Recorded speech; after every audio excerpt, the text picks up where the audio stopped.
Hi friends, my name is Patty, and in this webinar I will help you to foster your students' creativity by using 3 approaches: PBL, flipped classroom and blended learning.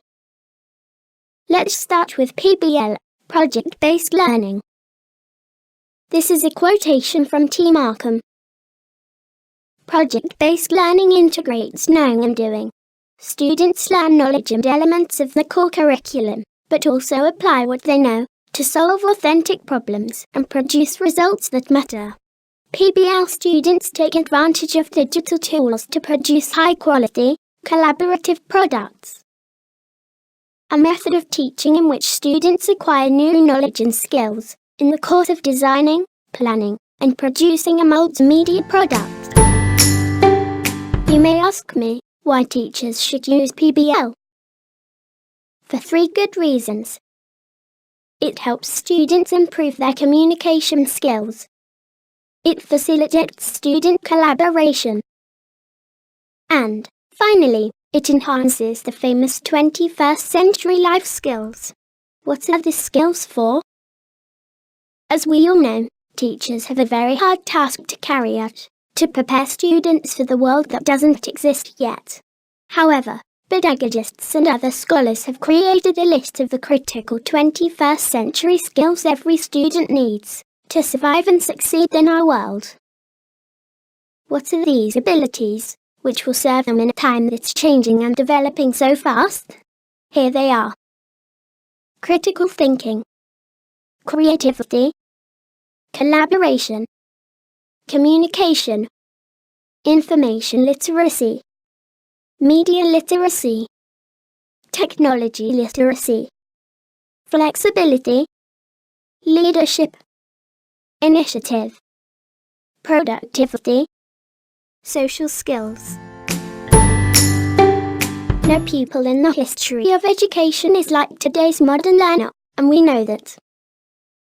We know our students are different from previous generations. They want to be challenged and inspired in their learning. They want to collaborate and work with their peers. They want to incorporate the technology they love into their classroom experiences. In short, they have just as high a set of expectations of their educators. Now the question is, how to implement PBL? The steps are these. Start with a driving question. Project-based learning requires much preparation and planning. It begins with an idea and an essential question. The question must be one that will engage your students. It will not be a question you can answer yes or no. It will pose a problem and the solution will be always open-ended. Suggest or let students point to a critical situation on which they can have an impact and let them find one or more possible way outs. The solutions must have a meaning in students' way of life. By answering a question about an issue, students will believe that they are having an impact on it. Design the project plan. Involve the students in planning. They will feel empowered and motivated if they are actively involved in decision-making. Optimize time and energy as you utilize the curriculum by integrating as many subjects as possible into the project. Make a list of the materials and resources which will be necessary and accessible to the students. Plan everything in detail, but always be prepared for the unexpected. Create the project timetable. With the students, design a timeline for all project phases. Be flexible, but help the students realize that time is the most precious resource and its quantity is not unlimited. Monitor the project workflow. You should maintain control without preventing students from taking responsibility for their work. To achieve this, it is important for the students to know how to work collaboratively. First of all, each student should have a role which they have chosen, but these roles must also be kept fluid. Students must be reminded that every part of the process belongs to each individual and needs each student's total involvement. Assess the outcome. Use your own assessment tools, but also give the students the opportunity to conduct self-assessment. If there is disagreement between students' assessment and teachers' assessment, let the students explain their understanding of the situation.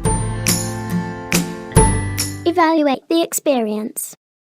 I know that generally there is little time left for reflection at the end of a project. Yet reflection is a key component of learning. Therefore, set some time aside for individual reflection as well as group reflection and discussion. Make sure students discuss what worked well and what needs change. Share feelings about their experience and communicate ideas for new questions and projects.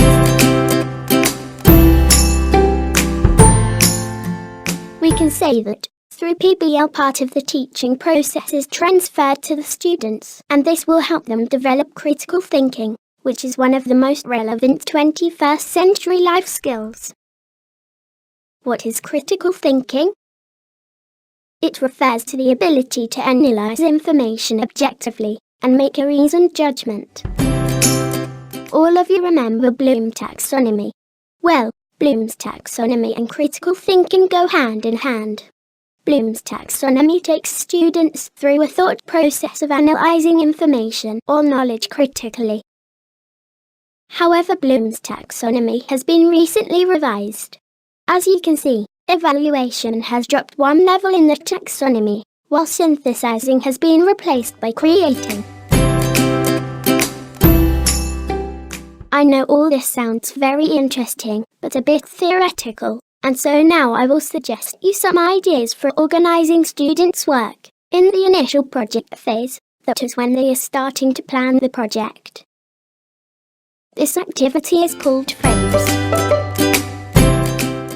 Each member of the group, in turn, expresses their opinion about a proposed theme. The opinions of each student will be written in numbered spaces depending on the level of sharing of the group. For instance, if only 2 people agree with the opinion expressed, this will be indicated in the space marked with number 2, etc. The central space will contain a summary of the different opinions. The same process may be used to find solutions to the problem or for other organizational issues.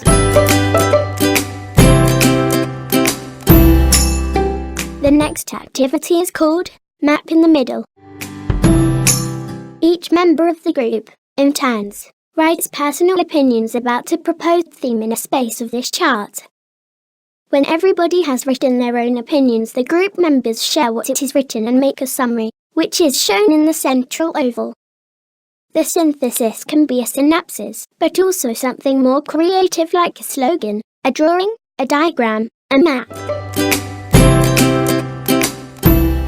I hope you've enjoyed this webinar on project-based learning, and I would be very happy to know that the information have inspired you to plan new exciting projects in partnership with your students.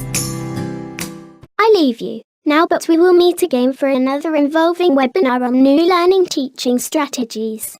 Bye-bye, friends.